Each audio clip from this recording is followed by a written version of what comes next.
and the paraphernalia of office into the internal politicking of the parties. And I think it makes sense. And we may have the opportunity of making reference, or my colleague will make reference to comparing political appointees to civil servants, because we have laws in the Constitution that says that as a public servant, you must resign or step out of office if you are going into active politics. But political appointees are not the same as public servants, as defined by the Constitution also.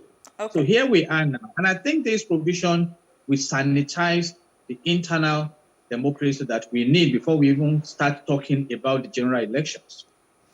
Mr. Tagoba, it's interesting that the Senate overwhelmingly supported this part of the amendment, knowing that it really is going to affect them one way or the other, knowing also that because we've seen it happen, we've seen senators vie for governorships, and if they're not given the ticket, they go back to continue being senators. But in this regard, it means that if they want to be senators, want to be a governor, for example, as a senator, they're going to have to vacate that seat, and there's nothing to go back to. So one would wonder why they would overwhelmingly say yes to this. There's a distinction between a political appointee and an elected officer. For the senators which you have referenced just now, they are elected. They are not required under Section 8412 of the Electoral Act 2020 to resign or to step down from their elected position. Remember that the tenure of their office is a constitutional issue, is provided by the Constitution. And the Electoral Act being a subsidiary law in the hierarchy of laws cannot in any way shorten the tenure of the senators or those who are elected. So it will not apply to them in the way that you have described, because they are not appointed, they are elected by the people, and their tenure is guaranteed by the Constitution. But these may apply to commissioners who are appointed. This may apply to, let's say, SAs and senior special advisors to either governors or ministers or whoever they are. Yes, correct. It's going to apply to them because they fall within the category of appointed officials. And this provision of the Electoral Act now applies to them, that they must resign from their position at least 30 days before their party congresses in order for them to be, to be eligible to contest the election or to be one of the candidates who's going to vie for a position. So in my own view, this is going to bring at least a level playing field. It's fair. It's going to bring a level playing field for all the political actors and those who are interested in vying for political positions. Because in our country, you can look at the way, but there's a concept of what we call that of the incumbency, the power of the incumbency. That has always played in our politics. It has weighed heavily in our politics. And the senators, in rejecting that amendment, really were carrying on the voice of the people, because there has been so much of talk, so much of pressure from everybody for the political playing field to be leveled. And this is one of the provisions which I believe will level that playing field. Will this in any way make people who decide, whoever wants to run for office, think twice about it, to be certain that this is what they want to do before they take that move? Because we see a lot of people just randomly throw their hats into the ring, sometimes just for the fun of it, or just to be seen or to be heard, and not necessarily because they want to get that ticket, because sometimes they don't even stand a chance. So now, does this give them some sort of perspective? That way this gets to sieve out a lot more jokers from the people who are trying to run for these offices. Yes, this will indeed sieve out, those who ordinarily are reliant on the public purse and who are reliant on, the weight of their office to push themselves through elections. This is going to really affect them because once you are no longer in that position, you can no longer guarantee what is going to happen. And the loyalty which you command as a result of that office, I can assure you it's going to be whittled down. So people are going to take, a second think as to whether they should proceed to contest an office or not to contest. And now you really have to go down to the grassroots and ensure you have support from the people before you put your heart, you drop your heart in the ring. Let's go further into some of the issue of the electoral amendments. I'm coming back to you, Mr. Logun. So the former Senate president had been quoted to say that that we're not necessarily ripe for further amendments of the Electoral Act. He's insisting, in fact, that time is not ripe for further amendment of the Electoral Act. And I ask you, Mr. Logun, when would we be ripe enough as a country to further amend our constitution? I have spoken to many people who have said, I think early last week I spoke with Showore, and he said something about, jettisoning that constitution and writing a brand new one. And here is a former Senate president saying, well, we're not ripe enough to carry out further amendments on our constitution. I think it's all about how we get things done in Nigeria. Look at this electoral act that just got amended. You can imagine how long we spent on it, the anxiety, whether to veto the president or not to veto the president. And time that would have been engaged in other meaningful matters. And like I said, the elders say it is better to measure 10 times and cut once than to measure once and cut 10 times. The president has been advised on the provisions in the amendment. So he could have gone ahead to say, okay, I'm going to assent to this.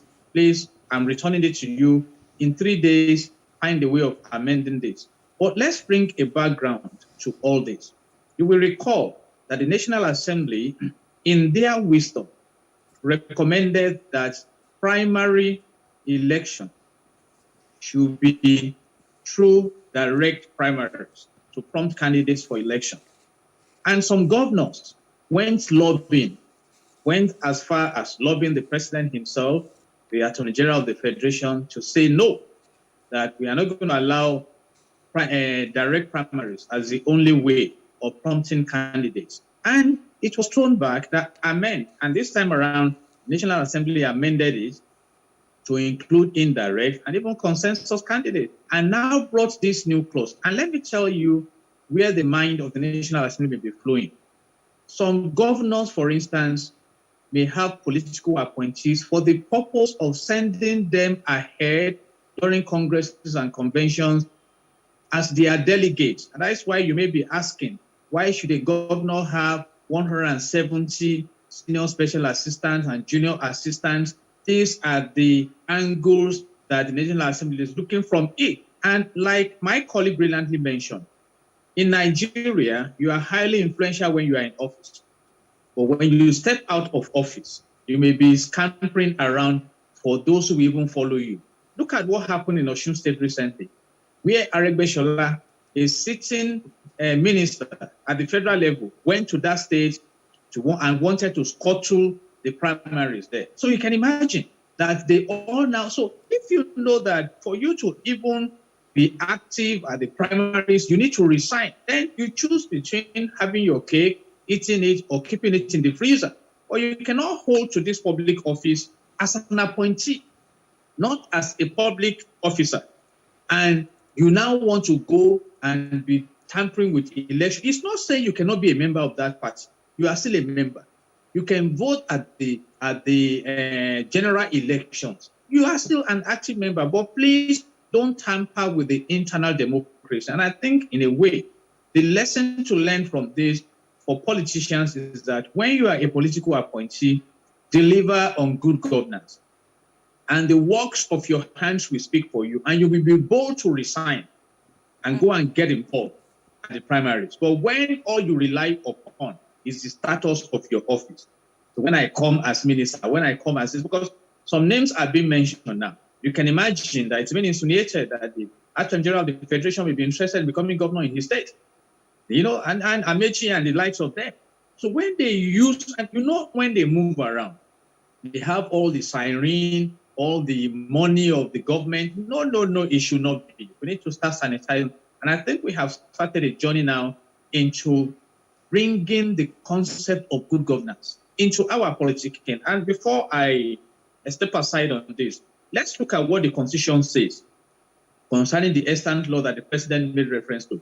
If you look at Section 137 of the Nigerian Constitution as amended, it provides that a person shall not be qualified for election to the office of the President if being in the employment of the civil or public service of the Federation. You must either resign, withdraw, or retire at least 30 days before the date of the election. Is that? And for the National Assembly, you have Section 66 of Section 1. For the governors and the others at the state level, you have Section 1A2. So these laws are already there.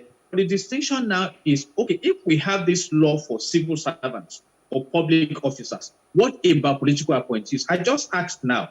You see some governors having 170 senior advisors, special senior advisors at the expense of the state. So when you know now that it has to be with your performance, you create a level playing field, like my colleague wonderfully mentioned. And I believe that we are beginning to sanitize the electoral processes that we have in the country. So I do not see any contradiction in all this. And for once also, the National Assembly is now perceived by Nigerians as not being rubber stamped. But I have told you there has been underground battles between the governors, political appointees, and the National Assembly. And whether we like it or not, by Section 4 of the Nigerian Constitution 1999 as amended, it is the National Assembly that is empowered by law to make laws for the peace, order, and good governance of the country. And here we are now. So it's for me. If they want to amend again, let them wait, and it goes through the process of amendment. We have about 7 to 11 processes. Let me go. But for now, let this law stay. Let me go to Barrister Atuba. A senior advocate of Nigeria, Ebun Agborua, had said that he applauded the Senate stand on this issue and the proposal. He said it was commendable, but then he advised that the upper chamber step down consideration of the bill pending the vacation of the court order delivered by Justice Ekwo on Monday. Now, according to him, Mr. Agborua is saying that going ahead with that amendment was in clear conflict with the sub judice rule, which prevents the legislature from deliberating or considering any matter already before a court of competent jurisdiction. He said, and I quote, "Going ahead to consider the bill obviously will mean that we are disrespecting that order, and this is an institution of the Senate, the symbol of Nigeria's lawmaking body." Would you care to comment? That was well put by the learned senior advocate. It was shocking for me when I heard the Senate President, Senator Lawan, saying that the Senate was going to proceed to consider the bill or the proposal for amendment of the Electoral Act, despite the fact that there was a subsisting court order made by a competent court. Right? It was the height of, for lack of a better word to use, the height of rascality coming from one who should know better. The Constitution is very clear that all courts created under Section 66B of the Constitution have the powers to adjudicate and determine all civil actions. And for every democracy and for every civil country that believes in democracy, the rule of law stands as the center point or the lodestar that everybody looks upon. And what it entails, it means that you must respect court orders. You must uphold the rule of laws. Whether you agree with it or not, once a judgment has been passed by court of competent jurisdiction, you don't have a choice. The only way you can set that order aside or that judgment aside is to appeal the decision to a higher court.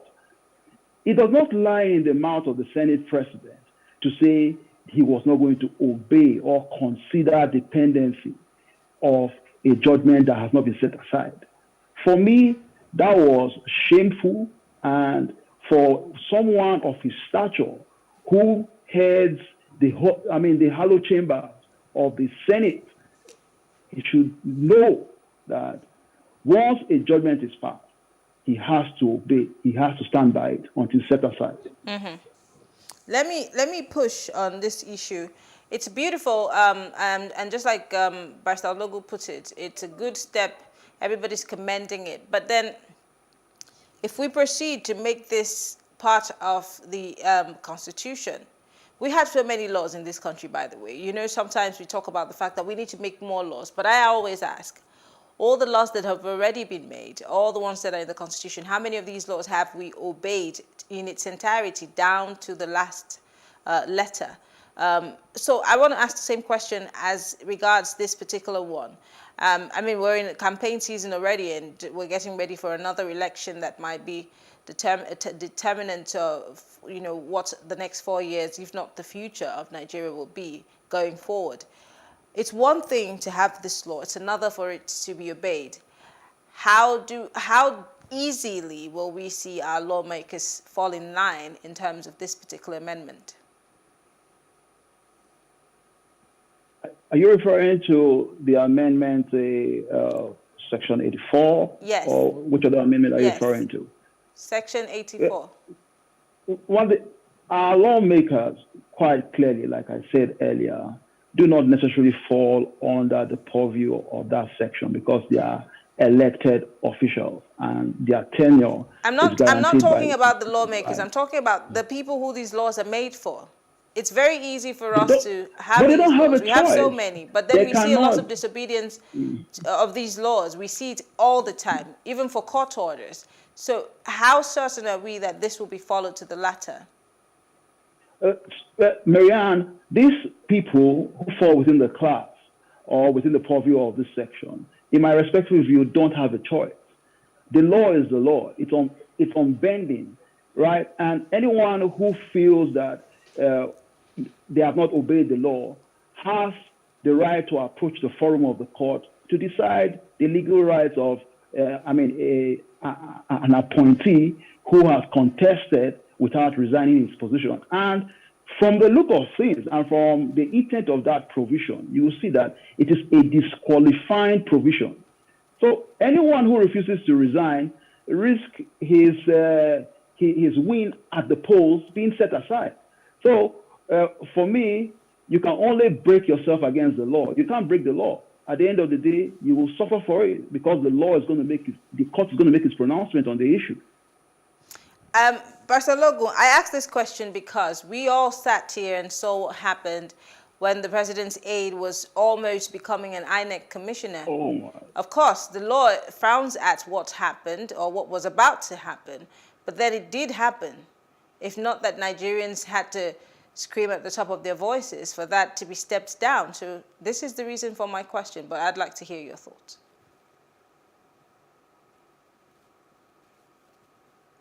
Barrister Logo, can you hear me?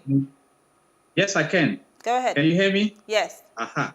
That is also what is inspiring the National Assembly. We have had enough disrespect of the rule of law in Nigeria, and the crisis being created is affecting everybody. So, and that is why I appreciate the confrontation in respect of this argument. Go and amend, we are not going to amend. We have three arms of government. We have checks and balances. And it is the responsibility of the executive arm to implement the law.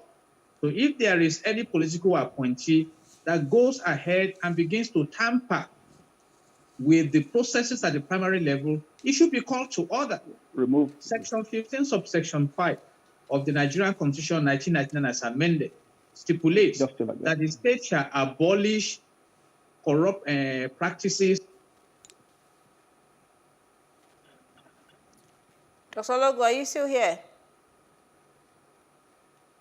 No, so, and what is happening now is that if you trust yourself so much as being influential, then resign 30 days before the appropriate time, then go and get involved. But if the juice of your political appointment is more important to you, then leave others to carry out the primary conventions and congresses. Then you have to abide by the results. You see, one of the challenges we have in Nigeria in the political arena is the undue influence, godfatherism, different kinds also you can imagine. And if you look at there's this case of Ojonye and Onu, where the court held that political appointees hold office at the pleasure of the chief executive, and they are not public servants as provided for under the Constitution. So a governor, for instance, that has 175 senior advisors and different kinds of cadres of advisors, and you are going for primaries, and he brings, even if he brings 75 out of the 100, what do you think will happen at the primaries? But now, if you know that you want to throw your weight around, then let's see the performance. So I commend this law, really. And enough is enough. A situation where you are a minister and you use the paraphernalia of the office. Imagine if you resign as a minister and you want to go and interfere as delegate or whatever, then go and look for your own security apparatus, not the 18 mobile policemen that will go with you. Go and get your Hilux vans. Go and get, in fact, can you imagine that sometimes when we have these congresses and conventions, they shut down the governance system. You go to ministries, they cannot attend to your file because there's a convention going on somewhere. All of them will mobilize. We have to go and support Oga. No, let's rise to the next level. Let's begin to have meritocracy. Let's begin to have deliverance from all these myopic and analog way of playing politics. And if some are not comfortable, then let them come back later to amend. But I'm so glad now that we have, backstage contention between the executive, the legislative arm, and the judiciary now on how to throw their influence around. And I think that is why the National Assembly came out to say, number one, the president cannot dictate to us that we should go and amend this clause. We have put it in the law. Let him go and abide by it. And as we speak, for the purpose of viewers, this bill has been turned into law. It's a law, so it's not subject to amendment. And that is what the court is saying. Don't tamper with it. You want to amend it, go through the process of amendment. Okay. And if they are so serious in that sector of our national life, you can amend a bill in 3 days. All right. Amend in 2 days. It depends on how important it is to you. But right now, let's go ahead with our elections. Right now, we have delays already in the calendar and things like that. So we need to move forward. We need good governance in this nation. And kudos to National Assembly. All right. Finally, Abode, quickly, I'll just take your last thoughts so we can round up. Does this make the National Assembly, especially the Senate, look good? Do they have a pass mark in the book of Nigerians? Don't forget that a lot of people have been saying over the years that this legislature is a rubber stamp one. But for once, they've decided to step up against Mr. President. And now I'm asking, should people be applauding them, or this should naturally be their position? Can you hear me? National Assembly.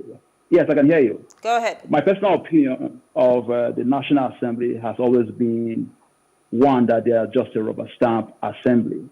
But surprisingly, this time around, they have decided to change their coat of rubber stamp to one that is more,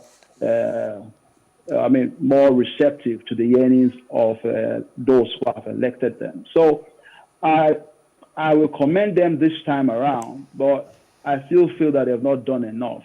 They are coming, they are changing how they have behaved recently, in the past, now at this time.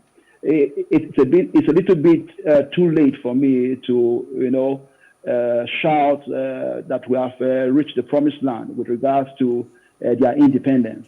I still feel there are still issues which they need to deal with in an independent manner.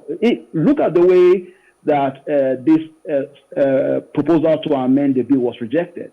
You can see that the Senate president was so eager to toe the line of the president.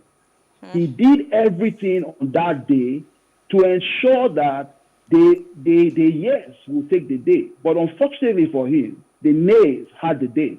And this, in my view, I want to commend the rest of the Senate body, not the president. The Senate president has shown himself to be an extra, or rather an appendage of the executive.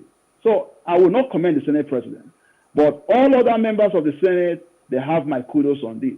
Okay. All right. I want to say thank you to our guest, Jide Ologun, Aboje Ataguba. Thank you so much, gentlemen, for being part of this conversation. We appreciate it. Thank you. God bless Nigeria.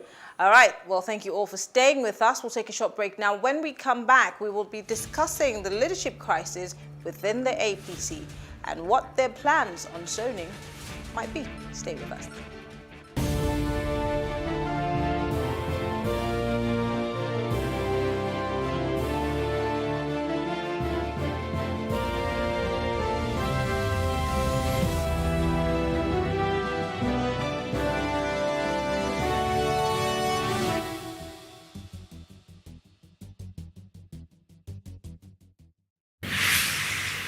So what are the top decisions that the United States considers necessary that Nigeria must take? I like to think of my interactions as conversations, not interviews. And that's why I say asking questions is both an art and a science. Everyone says in Islam, you are allowed to have 4 wives. Is it mandatory?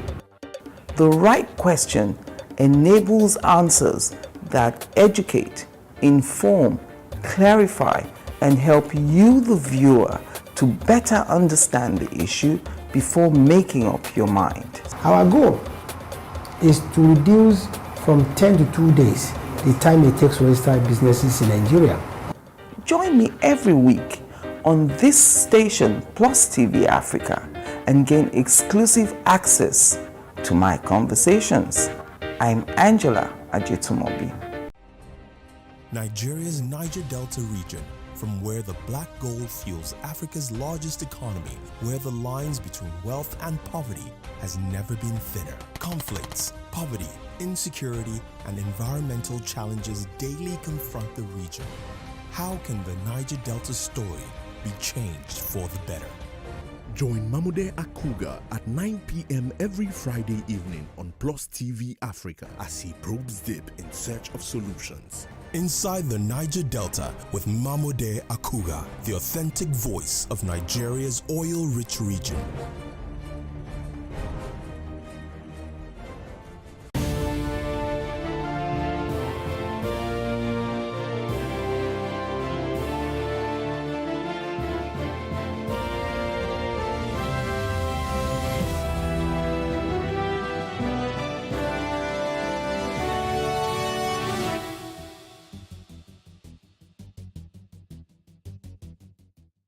The Niger State Governor, Abubakar Bello, who now heads the All Progressive Congress APC Caretaker Extraordinary Convention Planning Committee, has announced that the zoning formula of the party is now ready. Bello also disclosed that the National Executive Committee meeting of the party will hold next week. Now, on whether the CPC Secretary, Akpan Odoidere, is still part of the new leadership, Bello retorted saying, "Ask him." However, Akpan Odoidere has insisted that Governor Mai Mela Buni remains the chairman of the party, noting that Buni can only step down if he gets a verbal directive from President Muhammadu Buhari. He also refuted the media reports that he has resigned as secretary of the CECPC. Well, joining us to break this down is Biodun Shomi. He's a political analyst. Mr. Shomi, so good to have you join us. Mr. Shomi, can you hear me? I can. Great. I can hear you loud and clear. Great. So, first, we got a shocker that a new person is running the CECPC, even though Governor Mela Buni, according to reports, is out on a medical treatment. And this is a few weeks away from the national convention of the party. There seems to be a lot. I mean, you and I seem to be having this conversation almost every other week when it comes to the APC. What exactly is the problem as we speak? Where do you think the ship of the APC is steering towards right now with the imbroglio of who leads the party? Yes, the background is that the governor, Buni was made the acting chairman, to steer the affairs of the party, conduct the convention to throw up a new leadership. And that was the mandate which was given to him. Unfortunately, Boni had gotten the convention postponed 3 times to the chartering of members of the APC. The issue is not just about the postponement, it's just that on this occasion, it was alleged that he actually orchestrated, the frustration, of the last convention to the backward, and then digging the ground also for frustrating future conventions on March 26th. By the alleged claim that there was a court order obtained quietly with the alleged cooperation of the Buni leadership, and that was not made known to many people within the party, including the president. So they felt it was a big affront that how could you be the chairman, acting chairman, responsible for organizing a convention, only to be the same person trying to sabotage the convention from taking place first time, second time, third time, and this is the 4th one being rescheduled. So because of that, some governors decided to move against him. They were in touch, if you had to go by the accounts, elaborate account given by Malam El-Rufai, the governor of Kaduna State. They were in touch with the president, and when the president realized what the game has been going on, so they decided to move against Buni, in what seems like a coup. And of course, because Buni is not he was not an elected chairman, so it was easy to push him aside and appoint another, acting chairman. And in relation to his secretary, who is insisting he remains the valid elected into that office, so he will never enjoy the security of that office. What they have is the consent of the president, to be there, and members of the party. So if they say they don't want them any longer, then they will push them aside, and that's exactly what's going on. Well, a lot of people are hoping that Mr. President will be vocal on this issue, speak on it once and for all, even though lots of people would say, well, the president is trying to stay out of this. We haven't also heard from the national leader, in quote, of the party on this matter. But why do you think, or what do you think is keeping Mr. President from speaking on this matter to clarify to all concerned who the leader of the party is? And if Akpano Doidere is on one hand saying, well, I am still the secretary of this group, and then some other people on the other hand are saying, rumoring that he has resigned or has stepped down, it does, of course, throw a lot of people into a state of confusion. So why is Mr. President not speaking on this, being that the convention is very close by? Yes, the president is well known for not being disposed to issuing statements or getting involved with issues like this. Secondly, he's on medical leave.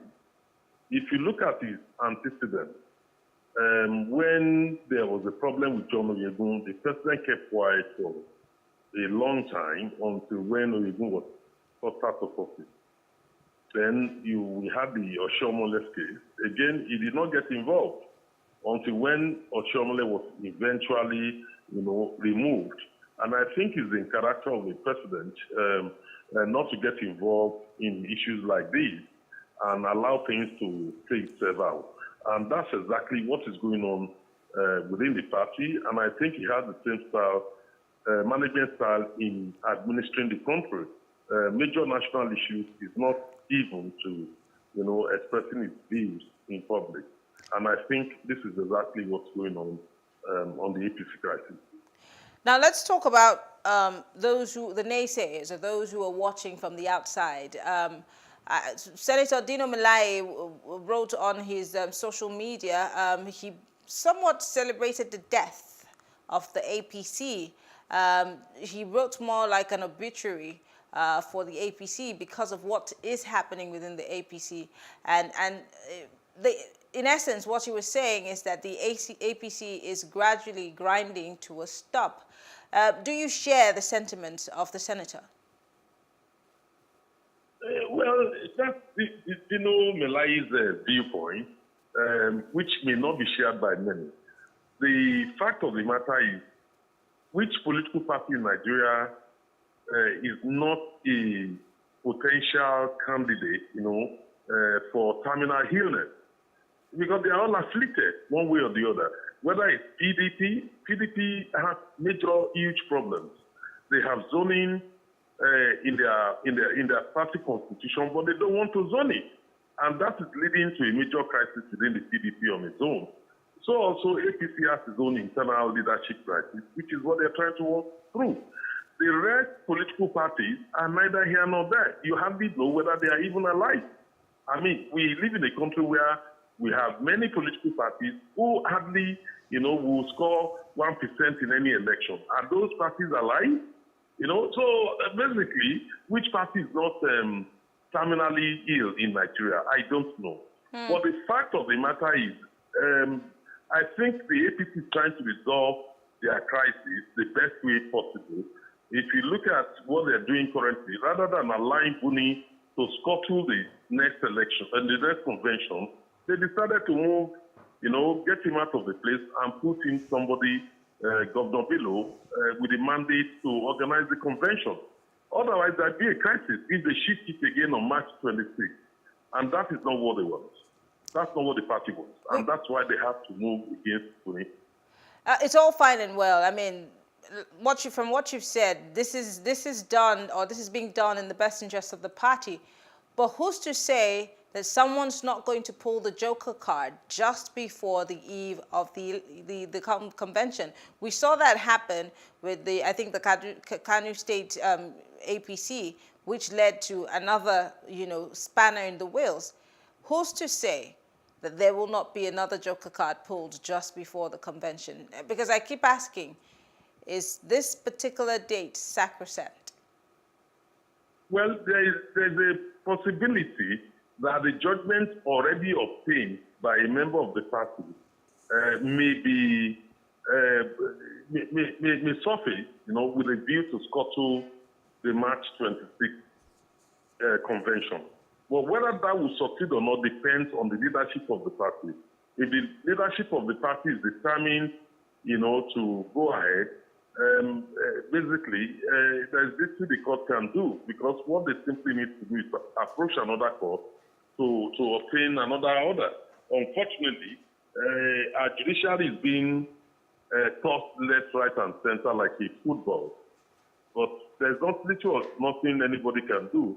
An individual cannot arrest, the convention of a party, for their own personal motive, no matter what the motive is. Finally, let's talk about the fact that the president seemed to have named a person that he thinks should lead the party during the convention. I mean, there's a candidate that has been making the covers of our newspapers, and a lot of people have also frowned at the fact that Mr. President is taking a position of sorts. And we have been talking about issues of anointed ones within parties, and this is not just for the APC. We've seen it in the PDP. Recently, the former Vice President Atiku Abubakar was interviewed, and he was asked if he was certain that he could get the ticket for the party. And with all boldness, he said, well, has he ever not gotten the ticket? But Mr. President having to say, well, this is the person I want, is that not also one way or the other going to rub off wrongly on certain others who have interests that are different from Mr. President's? You mean in relation to presidential candidates? No. There are many people who are running for different offices for the party leadership. In relation to the party offices? Yes.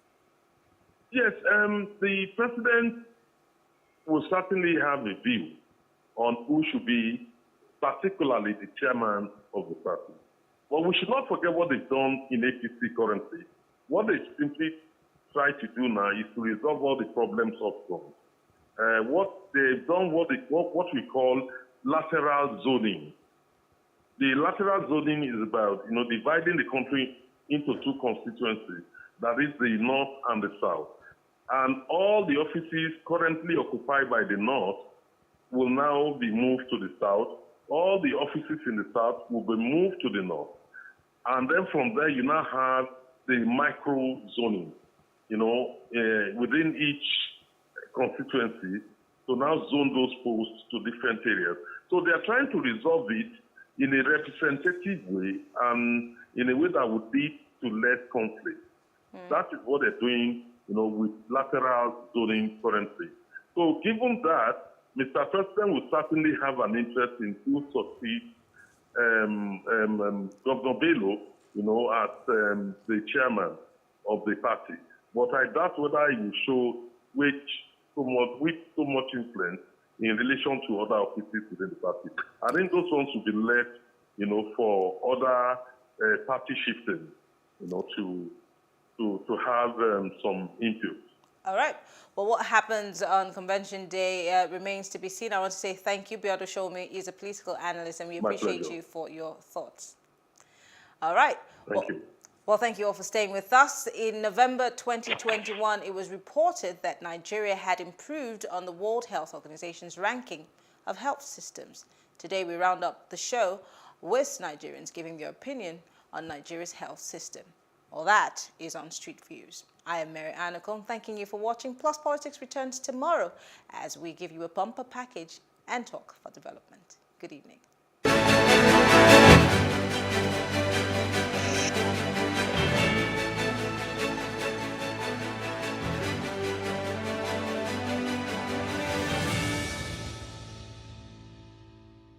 They are improving unlike the previous years, especially in the general hospitals right now. There is a good facilities and the workers are really on ground. Now they have realized the reason to take responsibility on the job. In general hospital, they will show you abuse you doing this and everything.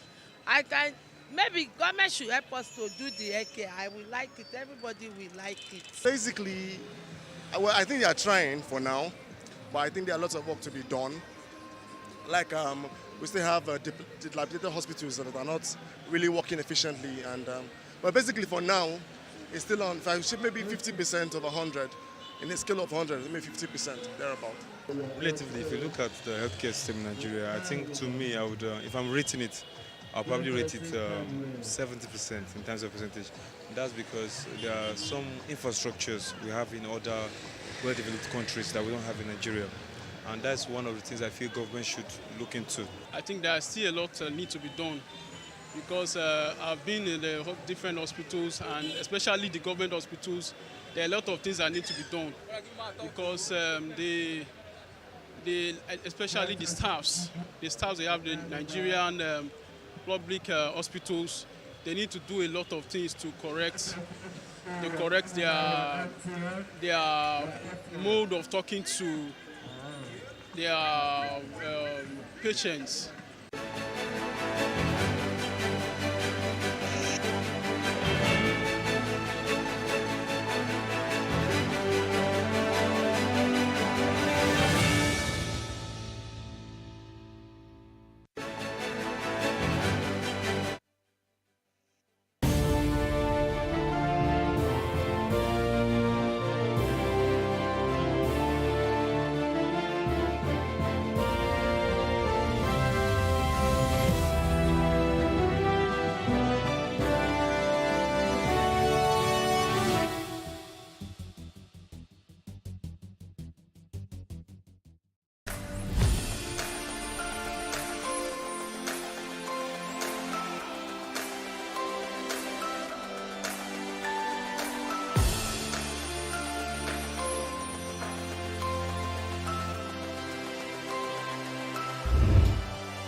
raising our kids, parents should stop playing God.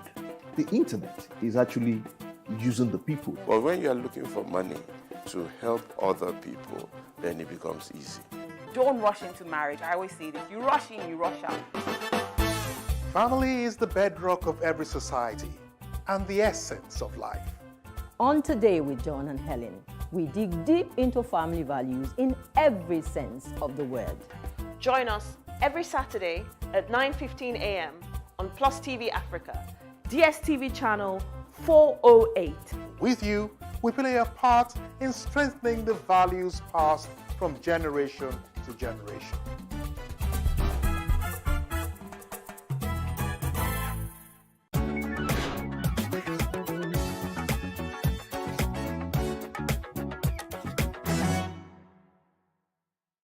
My philosophy is very simple. When you see something that is not right, not fair, not just, say something, do something, get in trouble, good trouble, necessary trouble. The late congressman's lifelong struggle for civil rights in America is chronicled in Don Porter's documentary John Lewis, Good Trouble.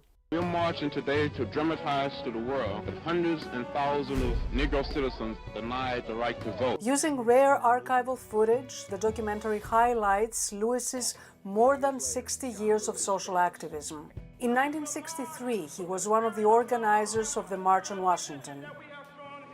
In 1965, he helped lead a nonviolent march across the Edmund Pettus Bridge in Montgomery, Alabama, against segregation and for the right to vote.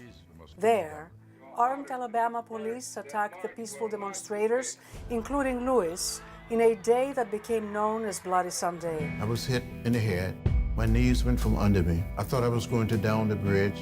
Hours before Lewis's death on July 17th, the documentary's executive producer, Erica Alexander, spoke to VOA about Lewis's political convictions and personality. He knows that the most powerful nonviolent tool for change in any movement, and especially in that, is the right to vote. So he works hard to defend it. He protects that right for everybody. He's a person who doesn't get pessimistic because he understands that America as an idea is a gift. Using current interviews and footage, Don Porter's documentary shows how the late civil rights icon continued until the end to provide the blueprint for a transparent and fair legislative process for voting rights, for healthcare reform, for immigration and gun control.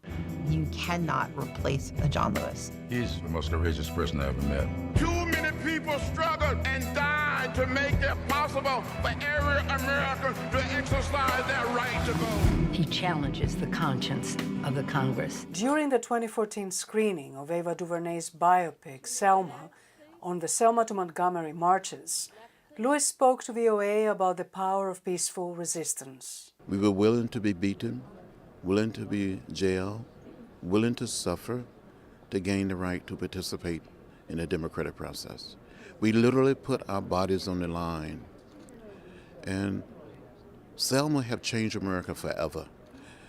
You speak to President Carter, or President Clinton, or President Obama. Hadn't been for Selma and that bridge, these three men probably wouldn't have been elected president. As for seeing his younger self, portrayed by actor Stephen James in Selma, I wanted to say to the actor, I want my backpack back. I really want my trench coat. Young, it took me back to the time when I was only 20, 21, 23, 24, 25. When I walked across that bridge with that backpack, my trench coat, I had all of my hair and a few pounds lighter. There are forces in America today want to take us back, but we're not going back. We're going forward. Penelope Pulu, VOA News, Washington.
There is no voting on social media.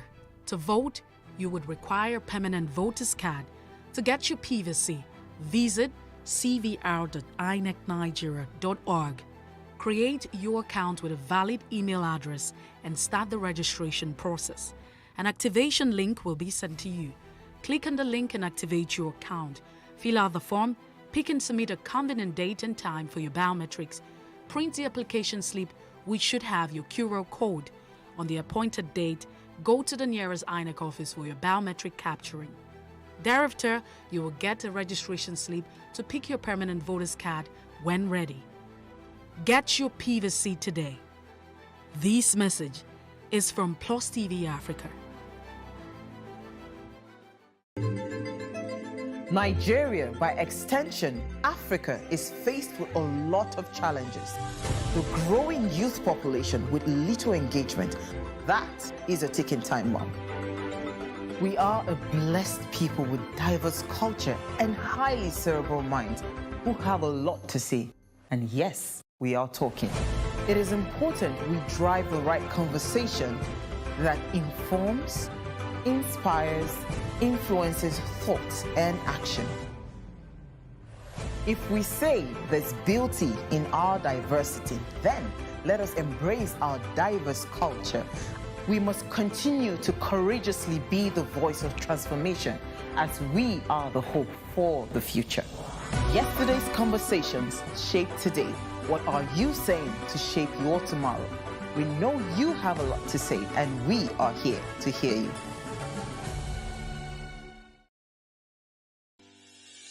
Increase the reach of your events or business services. To advertise on Plus TV Africa, please call 0906 000 5719 or 0909 040 8408, or send an email to marketing@plustvafrica.com. Plus TV Africa. Big stories live here.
Good evening, I'm Loretta Chiogo. This is a news update.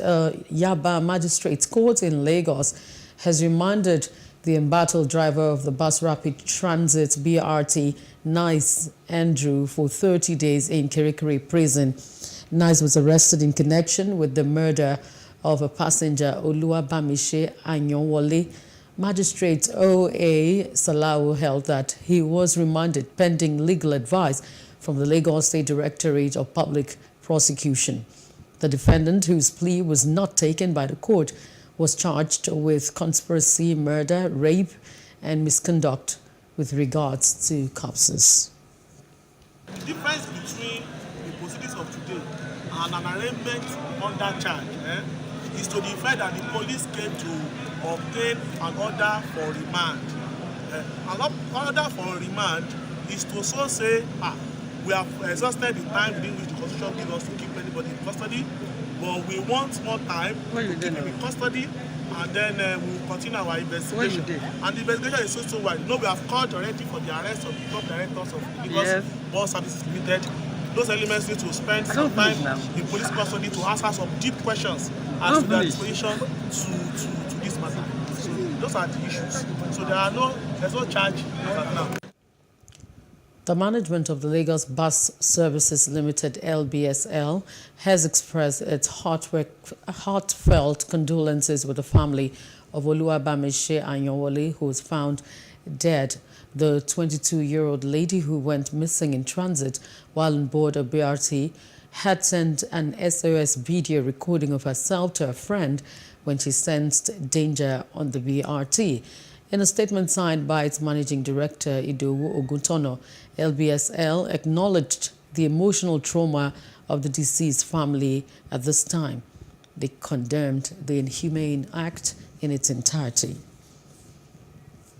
A human trafficking syndicate dealing in fleecing unsuspecting Nigerians through job opportunities in neighboring countries has been busted by the Ondo State Security Network, also known as Amotekun Corps. The Corps arrested 2 members of the syndicate, P.T. Omolade and Ogumbayo Ayoride, who were based in Ondo State when one of their victims, Midoye, slipped off their hook.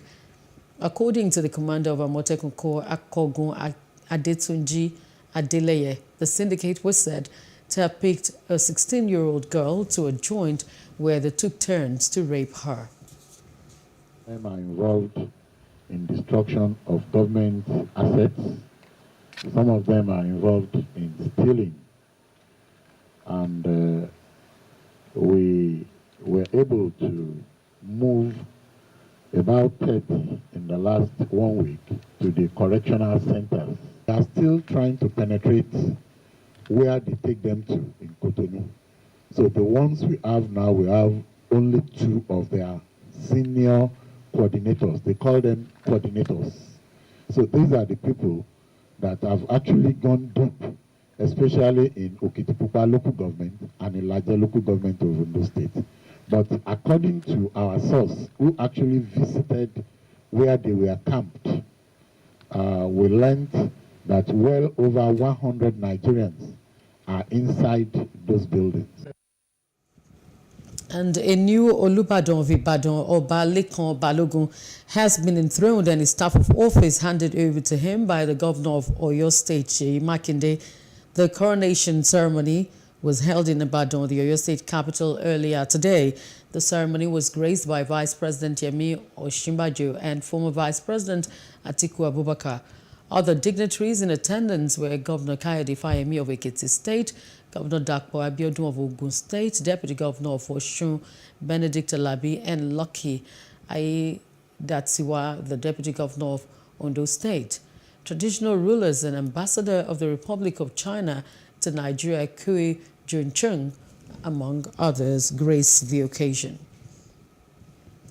A senior special assistant to Governor Babajide Sanwo-Olu on news media, Jibril Gawat, has debunked rumors going around town that Musiliu Akinsoya, popularly known as MC Oluomo, has been appointed as the general manager of the Lagos Transport Parks and Garages Committee.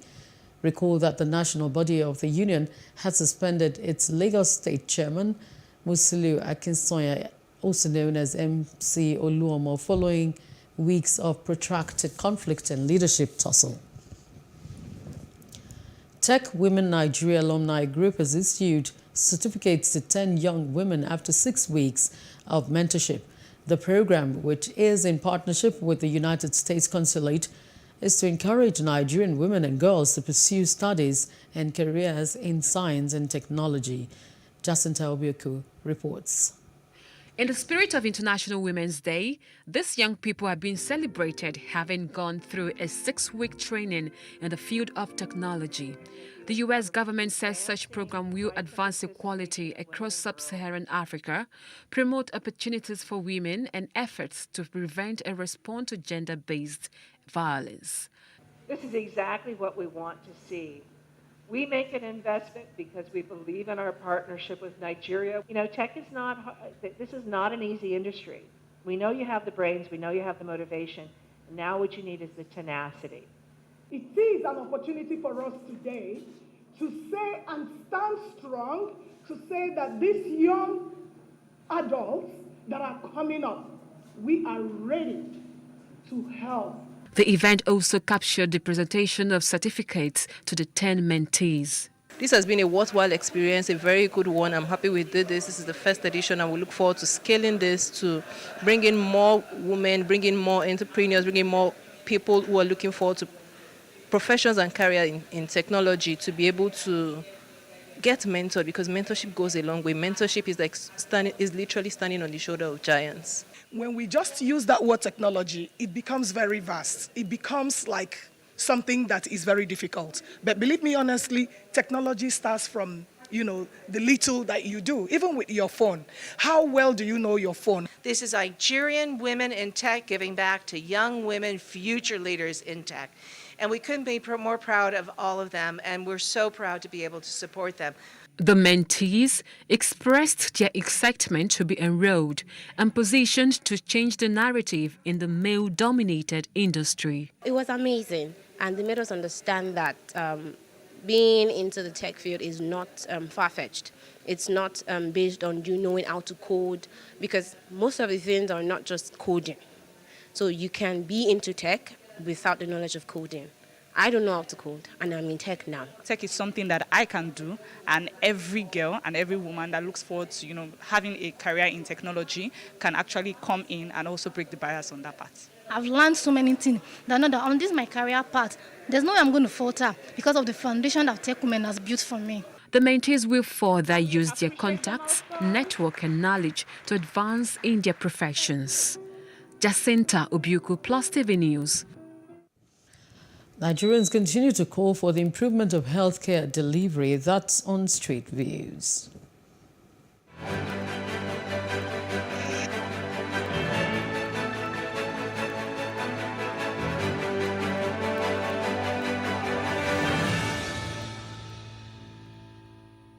They are improving unlike the previous years, especially in the general hospitals right now. There's a good facilities and the workers are really on ground. Now they have realized the reason to take responsibility on the job.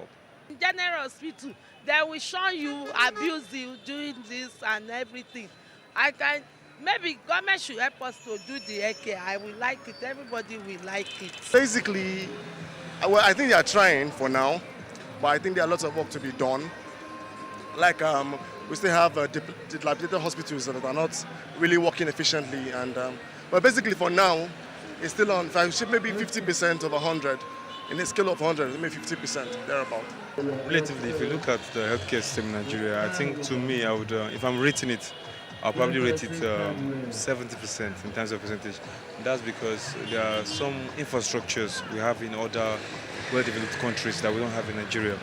And that's one of the things I feel government should look into. I think there's still a lot that need to be done, because I've been in the different hospitals, and especially the government hospitals. There are a lot of things that need to be done, because especially the staffs they have the Nigerian public hospitals, they need to do a lot of things to correct their mode of talking to their patients.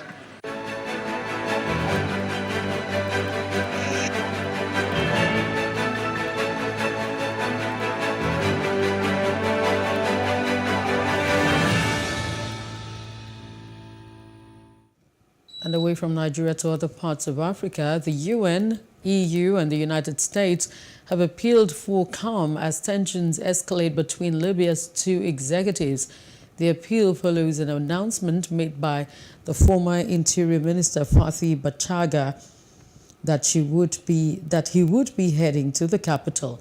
The incumbent Tripoli cabinet, which emerged from UN-sponsored political agreements, is headed by outgoing Prime Minister Abdulhamid Beiba, who has so far refused to relinquish power. European Union leaders have refused Ukraine's appeal for rapid accession to the bloc and deferred over the reach of sanctions against Moscow.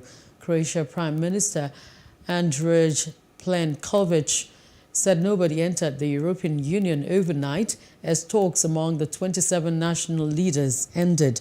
In a show of sympathy, the leaders' chairman, Charles Michel, said Ukraine belongs to the European family.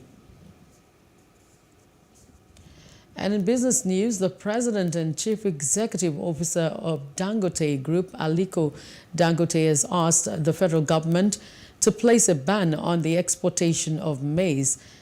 Dangote was speaking at the 4th Annual Nigerian Food Processors and Nutrition Leadership Forum in Lagos, where he said the ban has become necessary in order to ensure food security in the country in the face of the ongoing war between Russia and Ukraine, which he said poses serious challenges to global food supply. The forum was organized by the Aliko Dangote Foundation, the Bill and Melinda Gates Foundation, and TechnoServe under the Strengthening African Processors of Fortified Foods program.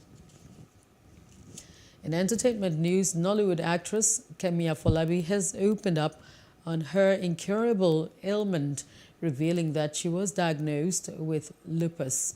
The actress who disclosed that the doctor said she had 5 years to live, said she had lived just 1 year after the doctor's pronouncement, as she tearfully noted that she didn't know how much she had left. She noted that she paid 1.2 million naira on a treatment, yet it did not work, as she eventually cried in pain, adding that she has written her will and has booked a space for a funeral ground after her diagnosis. Sad one. And that's the news update. For more stories, please follow us at PlusTvAfrica on Facebook, Twitter, and Instagram. And do subscribe to our YouTube channel at PlusTvAfrica and PlusTvAfrica Lifestyle. I'm Laura Tachiogo. I'll see you again.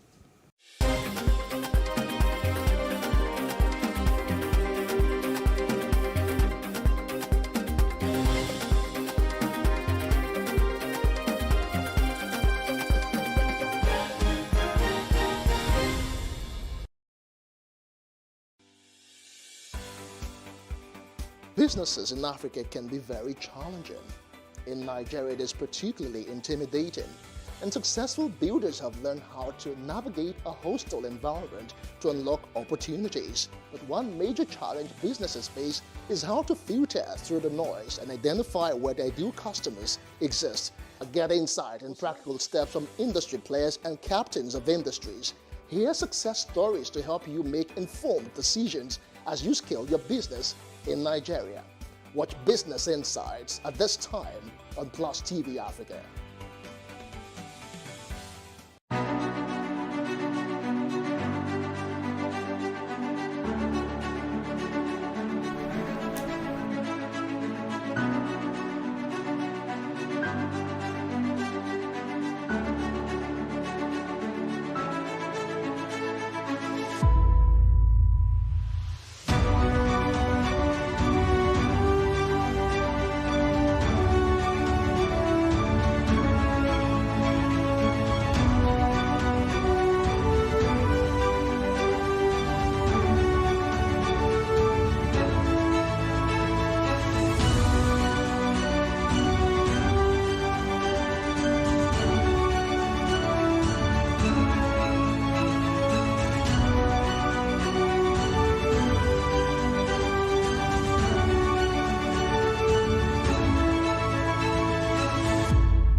So what are the top decisions that the United States considers necessary that Nigeria must take?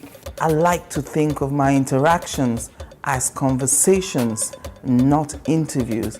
And that's why I say asking questions is both an art and a science. Everyone says in Islam you are allowed to have 4 wives. Is it mandatory? The right question enables answers that educate, inform, clarify, and help you, the viewer, to better understand the issue before making up your mind. Our goal is to reduce from 10 to 2 days the time it takes to register businesses in Nigeria.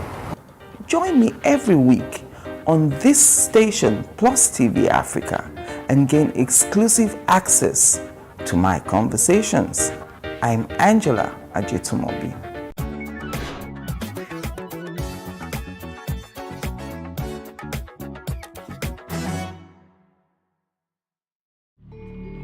Tehran's Haftetir Square is a hub of activity even at night. Along with shops and restaurants, there's also underground business taking place. It's known as one of the neighborhoods where prostitutes and their clients can meet.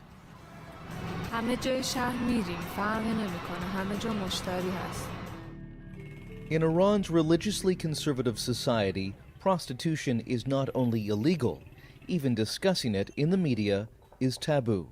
But RFERL's Radio Farda was able to interview sex workers from different walks of life, as well as their clients and employers. They spoke openly, using pseudonyms, about a thriving business that often takes place just out of view.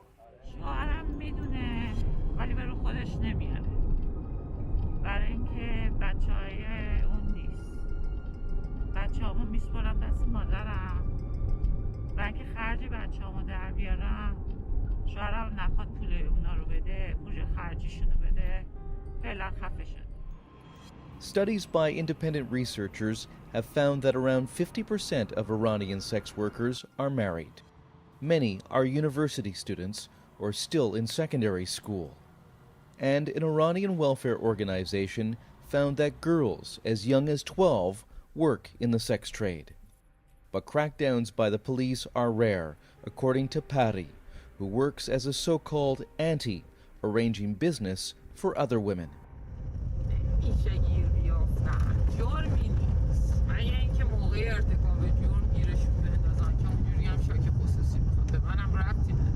کلا مامورا خیلی به پرپاتون نمیپیچن؟ حالا نکنی نه کاری نداره نهایتش اینه که حق حسابشو میگیره ولی به من که گیر نداره چرا؟ حالا نیستم. If someone is caught, a judge can impose prison time or lashes. And punishment is more likely to be handed to sex workers than to their clients. That allows some clients to take a casual attitude toward paying for sex, even counting it as a routine expense. الان اگه نرخ امروز بخوام بگم کمترینش 200 تومنه، بیشترینش هم دیگه 1 تومن 2 تومن اینا هست. من خودم مثلا شاید ماهی مثلا 2 تومن اینا، ولی دوستان هستن که مثلا ماهی 5 تومن قشنگ دونن. A number of women described the harsh economic pressure that drove them into sex work. Iran is in the midst of its worst financial crisis since the 1980s, driven partly by punitive U.S. sanctions. اوضاع خرابه. ما خیلی خوشمون نمیاد ولی دیگه مجبوریم. الان همه چی گرون شده. باید یه جوری خرج زندگیمون رو در بیاریم دیگه. دیگه پول بخوام کار نداشته باشم خب دیگه این کار بلدم دیگه. اگه یه کاری پیدا بشه که درآمدش بیشتر باشه بازم انجام میدی؟ اگه کاری پیدا بشه که درآمدش بیشتر بشه قبل از این پیداش کرده بودم. The economic pressure has only worsened during the coronavirus crisis. Sex workers who can't afford to lose their incomes must add the threat of COVID-19 to the other risks they take. قضیه تکیه کنم دیگه من هیچ جا باید نباید برم دیگه، یعنی دیگه باید گشنگی بمیرم. بخوام از مریض بترسم انقدر واقعا نیاز دارم مجبورم برم. بخوام خیلی هم رعایت کنم و خیلی.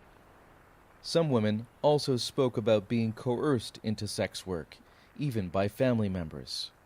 اولین بار من چند بود، من 17 سالم بود که به یه پسر پولدار بود به مامانم گفته بود این دختر تو اگه بیاری مثلا من باشه من اون موقع نه حالا مثلا 80 تا 150 تومن بود، گفتم من 1 میلیون بهت میدم دختر تو بده یه شب پیش من باشه. از اون زمان من دیگه واقعا دختر نبودم که هنوزم دیگه ادامه داره. دیگه با مامانم با هم میریم ان مامانم جدیدن دیگه یه سالی نمیاد. خب منم خیلی حالا نسبت به مامانم خیلی بیشتر طلبه داشتم به قول معروف. Sex work is shrouded in secrecy in contemporary Iran, but the situation was different before the 1979 Islamic Revolution. One Tehran neighborhood was a legal gray zone. Prostitution was tolerated there. But many women and girls were the victims of trafficking, as one woman explained in this 1966 documentary. اینا هم که 9 سال 8 سال 10 سال 15 سال دارن اینا را توی جمشید شبا میبرن استفاده میکنن میبرن تو خیابونا میفروشن شبا به راننده ها به مثلا مردمی که میخرن به مردای مثلا عرق فرو فلان میبرن میفروشن. In the midst of the upheaval of 1979, the neighborhood was attacked by revolutionaries who set an apartment building on fire. An unknown number of residents died. Months later, 3 well-known madams were executed on the orders of a conservative judge. خدا می‌فرماید قاتلوا ائمة الکفر با سردمداران فساد پیکار کنید و حالا هم وقت اون رسیده است. Today, with prostitution driven underground, some sex workers are in favor of legalization, saying that would give them greater safety. اگه بتونیم کارمون رو قانونی انجام بدیم و بهداشتی باشه، هم برای خودمون بهتره، برای سلامت خودمون بهتره. همینی که دیگه آسیبی به جامعه نمیرسونه. But that seems impossible in an Islamic theocracy like Iran. The women who try to earn a living this way must do so in the shadows, with all the dangers that entails.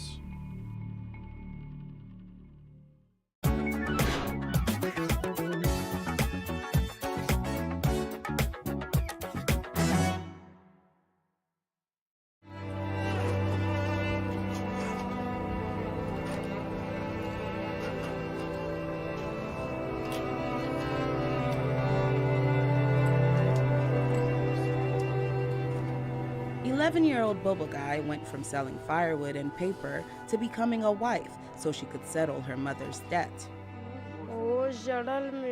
I was crying. I wanted someone to help, but we had no choice. The lenders were pressing hard. More than 12 million underage girls like her get married every year, according to UNICEF. I had not begun menstruating when I married. I started in my husband's house. Some girls entering into early marriages are under pressure to continue cultural traditions. Others say they had limited options. I married my daughter off because we had no place to live. Where could I keep her? If I was in a house with her, if I had my own house like now, of course I would have sent her to school. She would not have needed to marry at 11, 12, or 13. She could have been educated, found a job, or learned a trade. Early marriages happen across societies. In the U.S., most states permit marriage before 18 if the individuals meet certain criteria. However, critics say many of these marriages take place to circumvent statutory rape laws that protect minors. I met him about when I was like 13, 14. So one thing after another, after a few years, we just kind of ended up together. I got pregnant underage, and that was kind of what had us go ahead and get married so I wouldn't send him to jail. The young wives are more likely to leave school, experience domestic abuse, and live in poverty compared to those who marry later, according to human rights activists. I lost my childhood. I loved school and going to school. But they wouldn't let me. As governments face international pressure to take action, individuals and groups are stepping forward to help young girls. The night before the wedding, a local official came to our house to ask whether I wanted to marry. When I said no, he halted the ceremony. Sultan Tumadam found joy in her married life despite being forced into the union. I had never met my husband. I didn't know him. With time, we got to know each other. I'm very happy now. Thank goodness. But the case was different for many of the child brides VOA met over the course of this project. Now divorced or deserted, they are angry at losing their education. I think if I had only continued my studies, I would not have to experience so much harassment from other people now. I could have found a good job.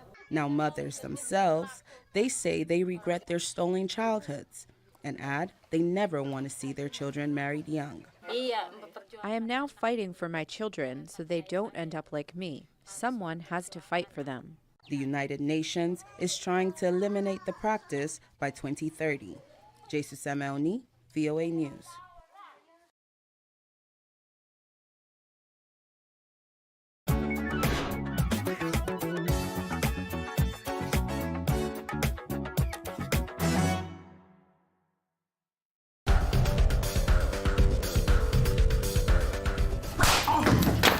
At least your treacherous body would have been manure for the motherland. Listen to the words of a corpse. You cannot win this war. My production career started off practically by some form of divine intervention. I work in TV production, and I've done that in advertising for over 20 years. I do storytelling as well. I do narrative. I've done films, TV series, etc. I taught myself to draw, and that meant 4 hours of sketching every day. Minutely competent, where people will say, this doesn't suck. You actually had to practice. For God's sake, Emeka, we don't even have enough guns or food. What were you thinking? If you and Uzogo had not unleashed your unique brand of madness last January, we wouldn't be swimming in beers and blood. It was a revolution! I was one of my uncles, and he got me a job in, then it was Vanguard newspapers in Apapa.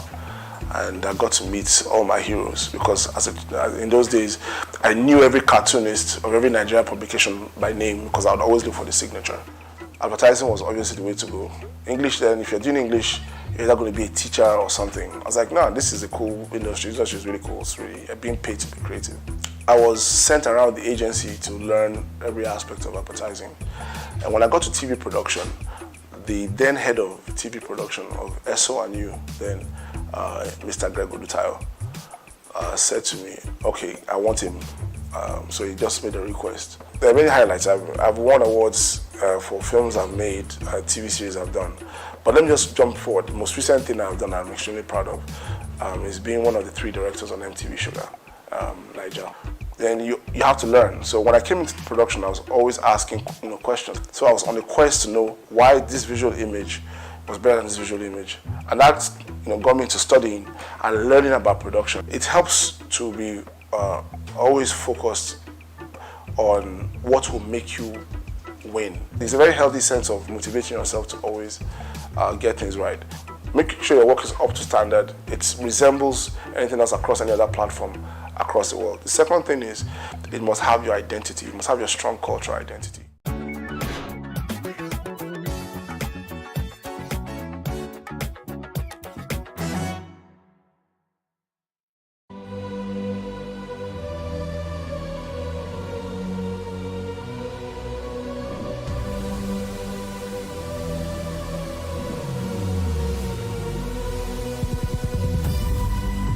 What we do not understand, we will stigmatize. What you can see is the remaining of the tanker that exploded. The suspect equally confessed.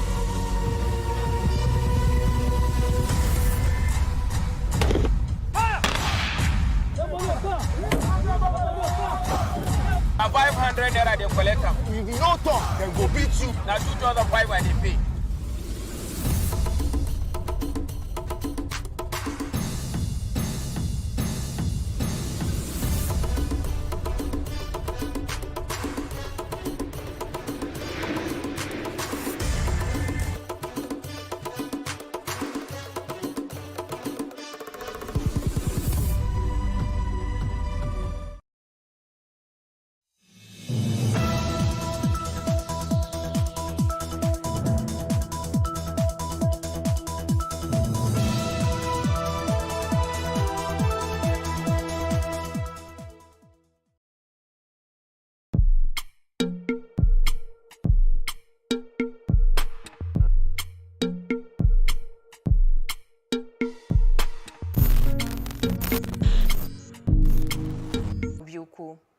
And on today's show, we have 2 interests as hard ceremonies would be celebrated in Nigeria.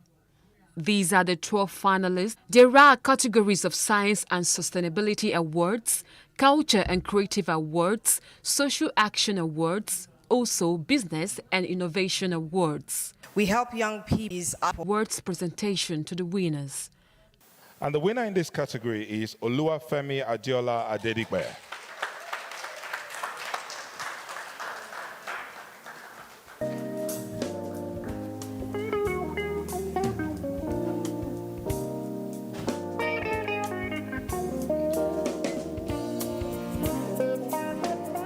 Please put your hands together for him. The winners who expressed their joy shared some of their achievements so far. I'm an advocate of student education, and I take pride in developing students wherever I find myself as a science, technology, engineering, and mathematics ambassador. It's not just enough for us to fold our arms and see this, our kids not doing well in school, or to blame the system. It's for us to think inwards on what we can do to improve the system. For me, this award feels like a journey. Especially the environment created by the University of Southampton that showed me how powerful entrepreneurship could be. For those of us who are Nigerians, if you see a problem that you're concerned about, don't wait for all the stars to align. Don't wait for the conditions to be perfect. Don't wait until you have all the credentials. Just has great impact in developing Nigeria. I'm just so proud, really, of all of the winners, and not just what they've done in gaining an international education, just impressive people. They're influencing so many other people to follow in their path and to become, excellent citizens of Nigeria, but also have that. Is it because the talent has studied in the UK, they've made connections, they've expanded their skills and experience, their academic credentials, but then they come back to Nigeria to make a difference, which is what it's all about, really. There's huge talent in Nigeria, there's huge potential and some challenges that need to be solved, and the talent that we've seen tonight through the Study UK Alumni Awards just show us what difference it can make when these talented individuals come back. Skills, numerical skills, analytical skills, and critical skills that was able to come back to Nigeria, and that was in 2008. Since I came back, I became a lecturer at the University of Port Harcourt, and while I was there, I started lecturing design management and graphics. Doing that, I was able to bring to play all that I learned in the UK. Now, when you look at the situation in the country, you find that music is mostly done in public, private, very expensive. I had this privilege of studying in have it anywhere in Nigeria. You understand? So I did a master's in music production and emerged the first Nigerian woman, the first Nigerian to bag this degree. And coming back to Nigeria, I'm looking at making it, a thing in our own institution. I feel great. I feel really blessed to be recognized for my work. So it feels good to be one of the finalists, especially to represent my university, to represent all the work that I've been doing. I feel really blessed. We ask that you remain worthy ambassadors of the Study UK brand by continuing to strive for excellence internationally. The 4 global winners will be invited to the UK for a professional networking visit to build their networks and boost their careers.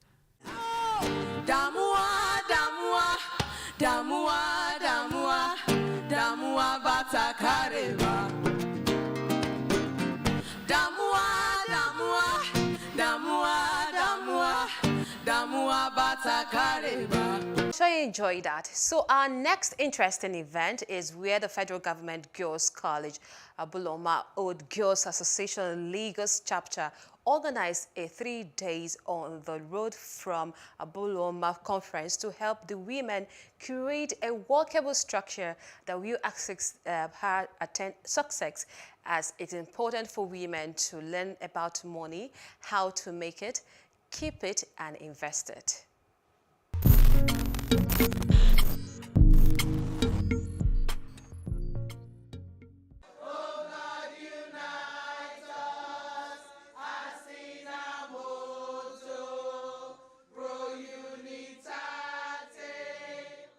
In this auditorium are the old students of the Federal Government Girls College Abuloma, and it's their very first on the road from Abuloma conference.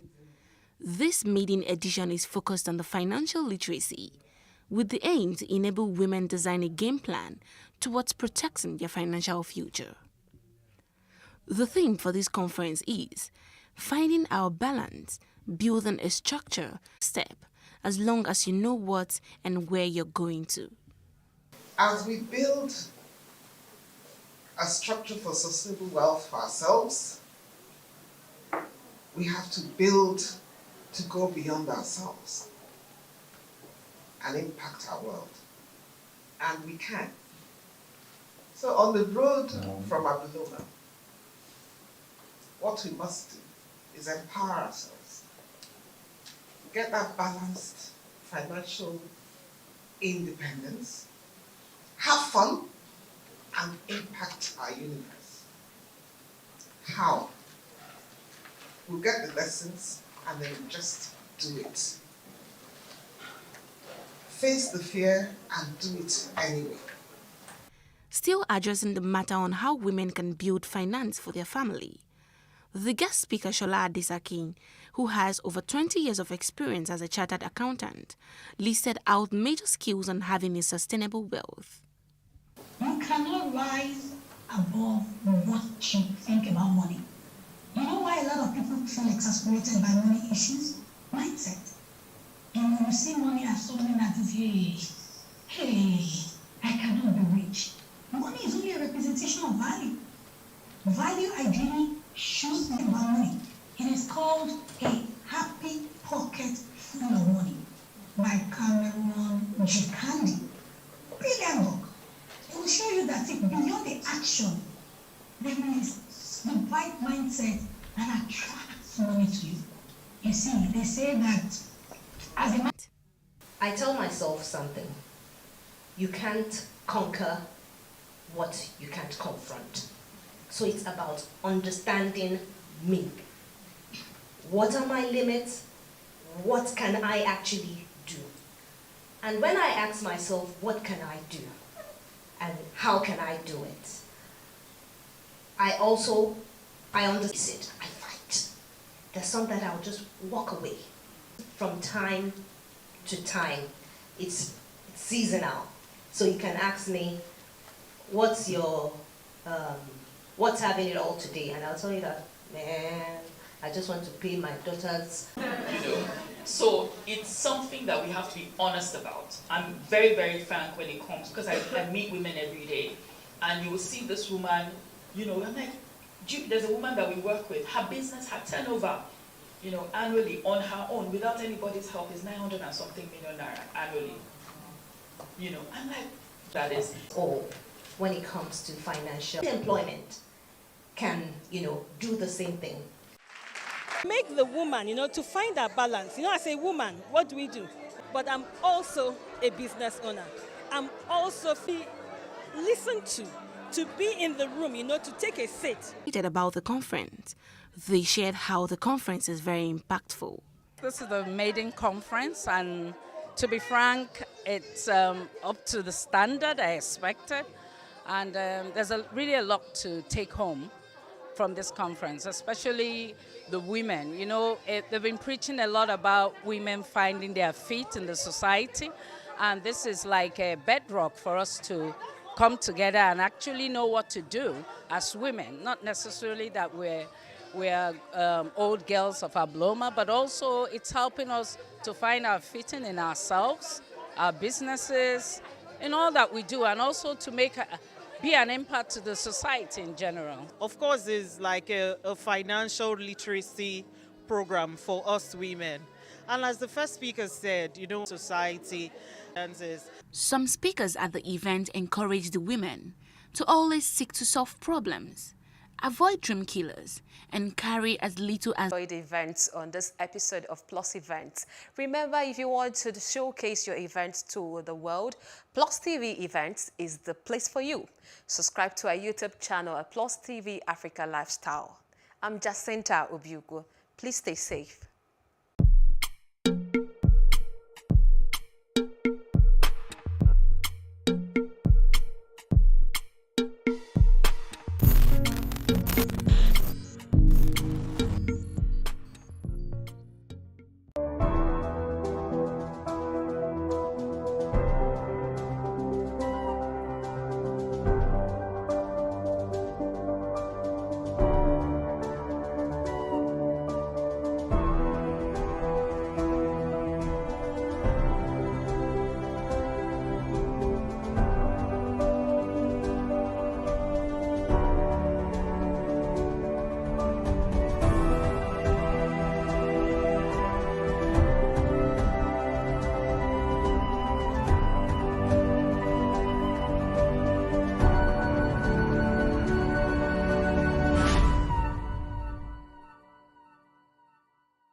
Hello and welcome to another episode of Plus Trending, brought to you by PlusTvAfrica. It's your friend Michael Atara, being crowned Miss Cell 2022 dropped. The suspect, whose trial is ongoing, won the beauty pageant held at Kirikiri Correctional Facility. Some cell blocks presented drama while some organized beauty pageantry. So there were different events in each block and so many winners emerged. Chidima is on. Well, here are some of these reactions. Daniela Okeri says, I have no problem with Miss Cell 2022. Nigerian prison is the ghetto, so if Mr. Cell will put small humanity in. My only question on this topic is that are there benefits of winning this pageant, a lesser amount of years as compared to what you would have initially gotten, or what exactly? I mean, there has to be a good price to convince these ladies to participate. Daniel Riga says, I get that competitions between prison inmates have its advantages, but why will a murder suspect, Chidima Ojukwu, be allowed to participate? The organizers couldn't even take into consideration how the family of the deceased will feel seeing this. How silly and insensitive of them. At Ben King 452 says, a murder suspect is still innocent before the law and has as much privilege as other inmates pending the decision of the court. There's nothing particularly silly or insensitive about having Chidima Ojukwu contest with other females who might even be on trial for the same offense. At Faithy says, if you look around, she's not gonna be the only one with a murder case hung on her neck. The Chidima's own garnered the most momentum. Besides, it's a correctional facility and not hellfire. And since the book has not been thrown at her yet, she's innocent until convicted. Atafeje raved that this is nonsensical nonsense. Somebody accused of murder and undergoing trial was allowed to contest at a pageant and even went ahead to win. Haba! And to rub salt into the injury, the faux pas was made to go viral. This is not fair to the bereaved. Please, why all this? At Blazifying says, Niger hasn't finished. That one. Can you name the others?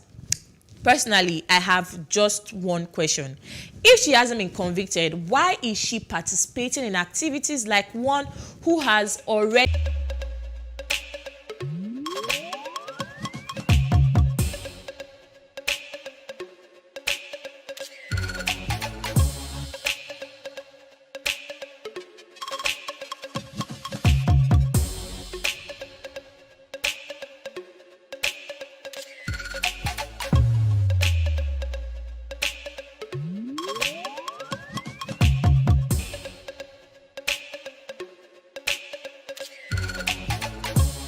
has announced he is divorcing her. Make it work. I don't want this. I did my best. My heart is broken. I supported her. I loved her. I don't deserve the way I was treated, he explained. In what seemed like a response to this post, Coral went on her IG live to say that it is what it is and she's going to be fully committed to taking care of her newborn and herself. In a recent post on Instagram, the heartbroken husband stated that his wife cheats on him and uses his family against him whenever he doesn't do as she says. Quoting him, he says, I'm tired of the narcissism. They've been married for about 4 years now. Now, fans have been in both their comment sections hoping that this is not true, while others are of the opinion that it's just a prank. Dr. Dean in life want to please by posting all your lives on social media. Okay, you want to pressure some random stranger in marriage with Coral Bidi, and women are trying to shut him up. Is it only women that are victims in marriage? Men suffer too. We teach men to understand pains and suffer in silence. God help innocent men. At Special Breed 8 says, so this Coral Bidi everything. At Miss Nazar says, this Coral Bidi and her husband issue, this man is a doctor, so he should know better. That baby was just born last week, and if her mother isn't okay, she won't be okay. This isn't the time for all this stress. Whatever she did can be addressed another time. That baby comes first.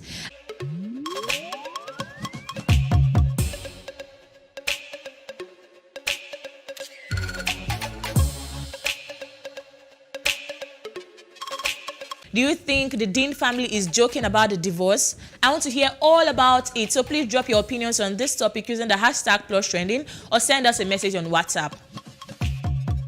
For more trending topics, it's still your favorite girl, Elile. Have a blessed weekend.